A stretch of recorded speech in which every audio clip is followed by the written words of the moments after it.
नित्यम् अक्षयं परमं शिवम् सर्वमङ्गलमाङ्गल्यं सर्वपापप्रणाशनम् चिन्ताशोकप्रशमनम्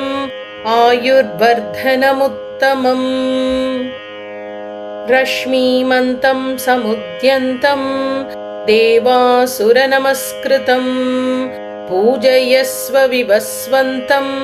भास्करं भुवनेश्वरम् सर्वदेवात्मको ह्येष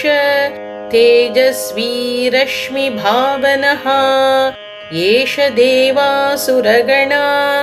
लोकान् पाति गभस्थिभिः एष ब्रह्मा च विष्णुश्च शिवः स्कन्दः प्रजापतिः महेन्द्रो धनधः कालो यमः सोमो ह्यपाम्पतिः पितरो वसवः साध्या ह्यश्विनौ मरुतो मनुः वायुर्वह्निः प्रजाप्राण ऋतुकर्ता प्रभाकरः